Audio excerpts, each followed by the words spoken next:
गुजरात के वडोदरा में एक बड़ा हादसा हो गया है। हरनी लेक में एक नाव पलटने की घटना सामने आई है।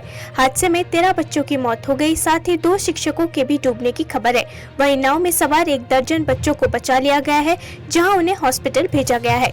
मीडिया रिपोर्ट के मुताबिक कई बच्चों ने लाइफ जैकेट नहीं पहनी थी, इस कारण 13 बच्चों और 2 टीचर्स की जान चली गई। बताया गया कि बच्चे वडोदरा के न्यू सनराइज स्कूल के थे। वो सभी टीचर्स के साथ पिकनिक मनाने गए थे। सेल्फी लेने के दौरान नाव पलट गई थी। वडोदरा के कलेक्टर ए.बी. गौर ने कहा, नाव पर 27 बच्चे सवार थे, जो प्रशासन से हो सकता है वो करेंगे। गौर ने ये भी बताया कि नाव की क्षमता कम थी, लेकिन इसमें ज्यादा लोग सवार थे। वहीं अन्य रिपोर्टों के मुताबिक 13 बच्चों और 2 टीचर बचा लिए गए हैं। हालांकि उनकी हालत कैसी है, इस पर अभी कोई जानकारी नहीं मिल सकी है। कांग्रेस महासचिव सचिन पायलट ने कहा कि रजनी पाटिल ने सही कहा कि भाजपा में इतना दम नहीं है कि वो कांग्रेस को हरा सके। भाजपा तो तमाम तरह की चीज को लेकर आ रही है, ईडी, सीबीआई, लोगों को प्रलोभन देना, लालच देना, लेकिन गवर्नेंस के नाम पर केवल प्रचार, प्रोपेगेंडा, अखबार और व्हाट्सएप है।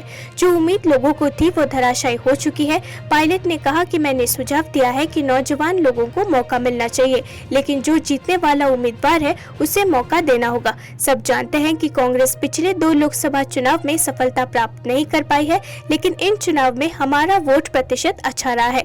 नई सरकार जो बनी है अभी शुरुआती दौर में है, लेकिन जो संकेत मिल रहे हैं वो निर्णय नहीं लेने का माहौल है। विकास ठप हो गया है, कंफ्यूजन है। अभी से लोग धरने दे रहे हैं, आंदोलन कर रहे हैं। सरकार को 6 हफ्ते हुए नहीं और माहौल ऐसा बन गया कि लोगों का भरोसा डगमगा रहा है।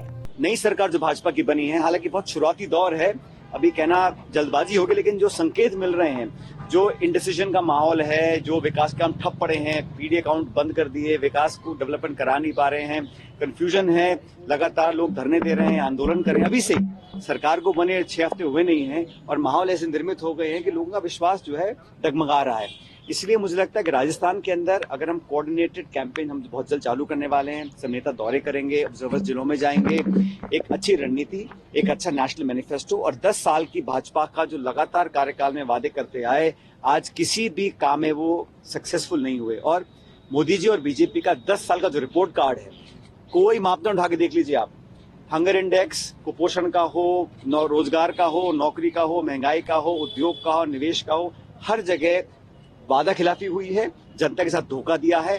और 10 साल के लंबे कार्यकाल में आज लोग तुलना कर रहे हैं मनमोहन सिंह जी के कार्यकाल में, जहां 14 करोड़ लोगों को हम लोगों ने गरीबी रेखा से ऊपर उठाया था, और इस 10 साल में जहां अमीर और गरीबी। अयोध्या में 16 जनवरी से शुरू हुए प्राण प्रतिष्ठा अनुष्ठान का आज चौथा दिन है।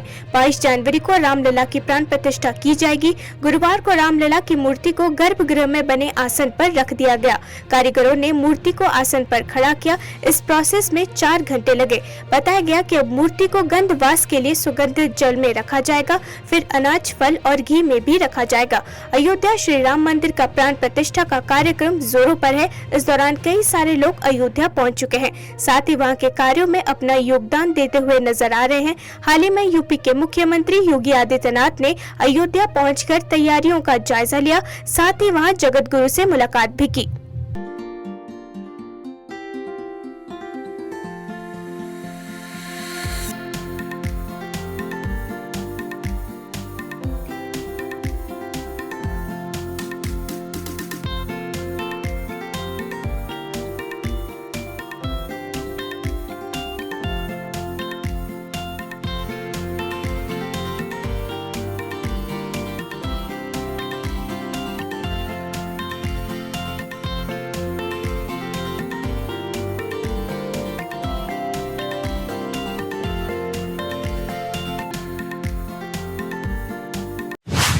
आज मुख्यमंत्री डॉक्टर मोहन यादव ने भोपाल के मानस भवन से लड्डुओं की प्रसादी वाले कंटेनरों को हरी झंडी दिखाकर अयोध्या के लिए रवाना कर दिया है। 22 जनवरी को ये लड्डू प्रसादी को रामलला की प्राण प्रतिष्ठा महोत्सव में वितरित किए जाएंगे। मुख्यमंत्री डॉक्टर मोहन यादव ने ये घोषणा की थी कि अयोध्या में भगवान रामलला के प्राण प्रतिष्ठा समारोह में 5 लाख लड्डुओं की प्रसादी उज्जैन के श्री महाकालेश्वर मंदिर से अयोध्या भेजी जाएगी। उसी घोषणा को पूरा करते हुए 5 5 लाख लड्डू तैयार कर रवाना कर दिया गया है। इनकी लागत करीब 1 करोड़ रुपए है।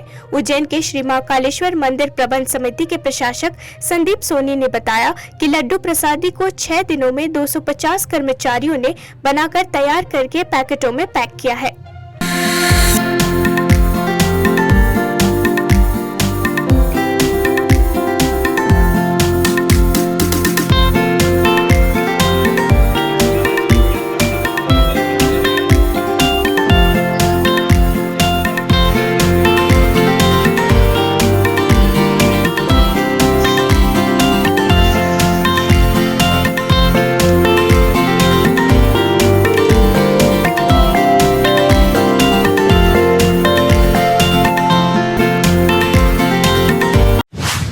वडोदरा शहर के बाहरी इलाके में स्कूली बच्चों को सैर कराने ले जा रही नाव हरनी मोटनाथ झील में पलट गई थी। इस हादसे में 12 छात्रों और 2 शिक्षकों की मौत हो गई। इस घटना को लेकर वडोदरा नगर पालिका में कांग्रेस की नेता अमी रावत ने कहा कि हमें इसे दुर्घटना नहीं बल्कि हत्या का मामला मान रहे हैं। हम मांग करते हैं कि इस मामले की जाँच कोई पदासीन जज करे। ये पूरी तरह लापरवाही का मामला है। डूबी हुई नाव में कोई लाइफ जैकेट या लाइफ गार्ड नहीं था। जिम्मेदारों के खिलाफ आपराधिक मामले दर्ज होने चाहिए। 2016 में जब इस प्रोजेक्ट को कॉन्ट्रैक्टर्स को सौंपा गया तब हमने इस पर आपत्ति जताई थी। बेसिकली ये इंसिडेंट है वो मैं एक्सीडेंट नहीं गिनती, हम लोग इसे एक एक्ट ऑफ मर्डर गिन रहे हैं और डिमांड की है कि सिटिंग जज ये पूरी एपिसोड की इंक्वायरी करे और जो कसूरवार पाए जाए सभी पे मानव वध का जो क्रिमिनल केस है वो फाइल होना चाहिए, क्योंकि this is a share act of negligence. अगर आप देखोगे तो जो नियम है उसके हिसाब से लोगों को बिठाया नहीं गया, लाइफ जैकेट्स नहीं थे। 14 की कैपेसिटी की बोट में 28 लोग को बिठाना, लाइफ जैकेट के बिना बिठाना, लाइफ गार्ड नहीं होना, यह सब क्रिमिनल एक्ट है। और हमारी डिमांड यही रहेगी कि एज अ कांग्रेस पक्ष के इस पूरे एपिसोड की इंक्वायरी की जाए right from Inception of the project, क्योंकि प्रोजेक्ट दिया तभी से हमने इसका विरोध किया हुआ था। 2016 में जब प्रोजेक्ट दिया गया, जो प्रोजेक्ट के बेनिफिशियरीज या कॉन्ट्रैक्टर्स है उनको फेवर करने के लिए आउट ऑफ वे जाके सारे नियम बनाए गए थे, तभी से हमने इसकी इंक्वायरी डिमांड की थी। और ये प्रोजेक्ट कॉरपोरेशन खुद करे, ये डिमांड थी। अगर खुद कॉरपोरेशन ने किया होता तो प्रोबेबली कमाने के इस चक्कर में जो आज बड़ौदा शहर ने इतना बड़ा लॉस भुगता है, जो बच्चों के पेरेंट्स ने आज जो भुगत रहे, ये कंडीशन नहीं आई होती। तो हमारी डिमांड है कि जो कॉन्ट्रैक्टर्स या जो कॉन्ट्रैक्ट अलॉट किया है शुरू से इसकी जांच होनी चाहिए और सारे जो कल्प्रिट्स है सब। सुप्रीम कोर्ट ने बिल्किस बानो केस के 3 दोषियों की तरफ से सरेंडर के टाइम में रियासत मांगने वाली याचिका ठुकरा दी। इस केस के 11 में से 3 दोषियों ने सरेंडर की अवधि बढ़ाने का अनुरोध किया था। 8 जनवरी को सुप्रीम कोर्ट ने 11 दोषियों की रिहाई से जुड़ा गुजरात सरकार का फैसला रद्द कर दिया था।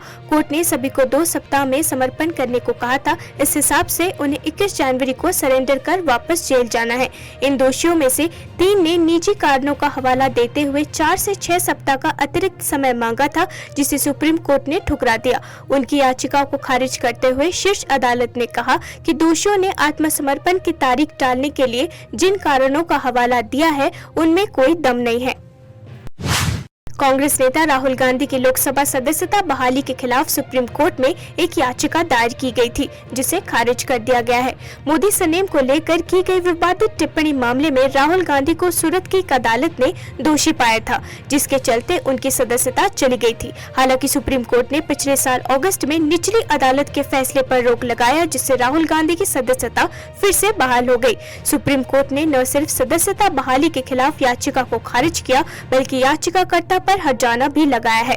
अदालत ने याचिका को आधारहीन करार देते हुए याचिकाकर्ता अशोक पांडे पर 1 लाख रुपए का हर्जाना लगाया है। इससे पहले पांडे पर लक्षद्वीप के सांसद मोहम्मद फैजल की सदस्यता बहाली को चुनौती देने के लिए 1 लाख रुपए का हर्जाना लगा था।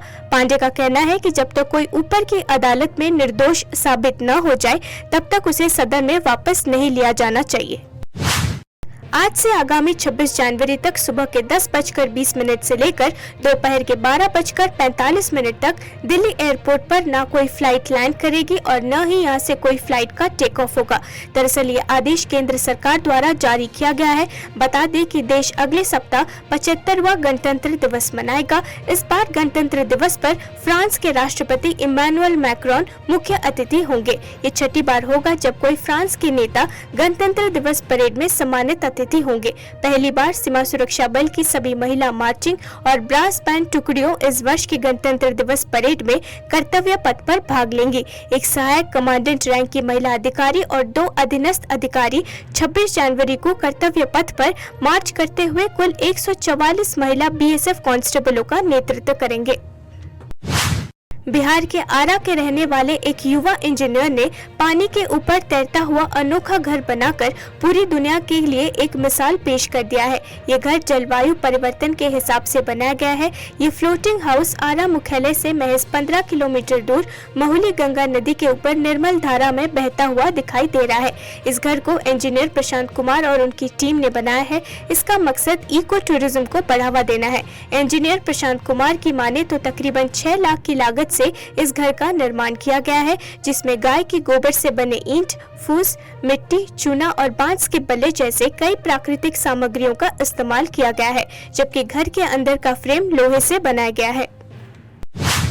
पाकिस्तान क्रिकेट टीम में बवाल खत्म होने का नाम ही नहीं ले रहा है। हालांकि टीम भी लगातार निराशाजनक प्रदर्शन कर रही है।